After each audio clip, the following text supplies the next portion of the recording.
اہل بیت کو یزید کے سامنے پیش کیا گیا۔ یہی وہ مقام ہے جہاں جناب زینب نے خطبہ ارشاد فرمایا تھا۔ یزید سے اہل بیت کا تعارف کروایا گیا۔ اس نے پوچھا، یہ کنیزوں کے حلقے میں کون مغرور عورت بیٹھی ہے؟ جواب ملا، یہ علی کی بڑی بیٹی رسول کی نواسی زینب کبریٰ ہے۔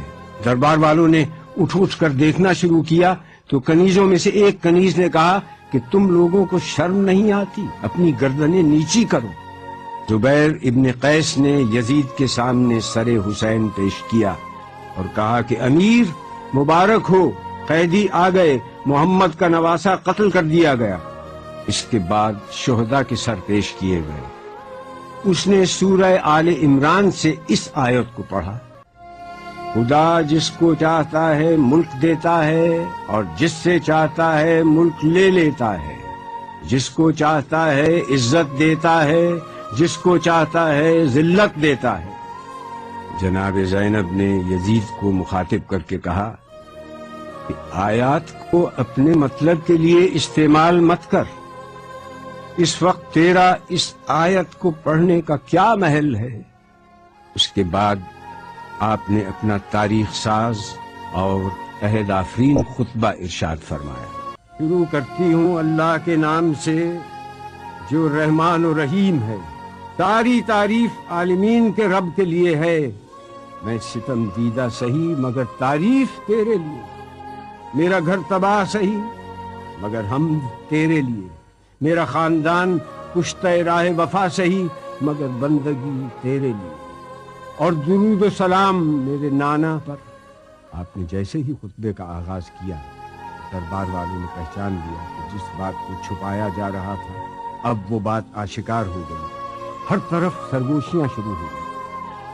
ہاں، برا انجام ہے ان لوگوں کا جو اللہ کی آیتوں کی تکذیب کریں اور جو اللہ کی آیتوں کا مذاق اڑائیں۔ کیوں یزید، تو نے اللہ کے قول کو بھلا دیا؟ اللہ کا قول یہ ہے کہ کافر یہ گمان نہ کریں کہ ہم نے جو ان کو مہلت دی ہے وہ اس لیے دی ہے کہ ان کا زمانہ ہمیں پسند آیا ہے یا نہیں۔ یہ مہلت اس لیے ہے کہ وہ گناہ پر گناہ کیے جائیں تاکہ عذاب زیادہ ہو۔ کیا یزید تو گمان کرتا ہے کہ یہ ملک ہے نہیں، یہ مہلت ہے؟ کیا تو یہ سمجھتا ہے کہ تیری یہ حکومت ہے، تیرا اقتدار ہے اور ہمارے لیے کوئی راہ نہیں، اور تو نے ہم کو در بدر پھرا کر اپنے جبروت کا اعلان کیا؟ یہ غلط ہے۔ ہاں یزید، ایسا ہوا کہ ہم شہر بشہر پھرائے گئے، ہم کو لوگوں نے دیکھا کہ ہمارے سروں پر چادریں نہیں تھیں، یہ سچ ہے، مگر تم سے اور کیا توقع ہوتی جس کا گوشت پوست اگا ہے شہیدوں کے لہو کو پی کر؟ اور تو کیوں جلدی نہ کرتا ہماری شہادت پر؟ کیونکہ تیری نگاہ بغض، نگاہ عداوت ہمارے گھرانے پر لگی ہوئی تھی۔ کس کا لشکر کمزور ہے یہ تو جان لے گا۔ میں دیکھ رہی ہوں کہ تو میرے خطبے کو روکنا چاہتا ہے، تو کسی اور کام میں مصروف ہے۔ ہاں، اب جتنی تجھ میں ہمت ہے ستم اور کر لے۔ یزید، تو ہم کو ڈراتا ہے؟ اس کی قسم جس نے ہمارے گھرانے میں نبوت دی، اس کی قسم جس نے ہم کو کتاب سے سرفراز کیا، تو ہمارے مقصد کو پا نہ سکا، اب تو ہمارے ذکر کو قیامت تک نہ مٹا سکے گا۔ تو یہ نہ بتلا سکے گا کہ آل محمد کس غرض کے لیے قربانی دے رہے تھے۔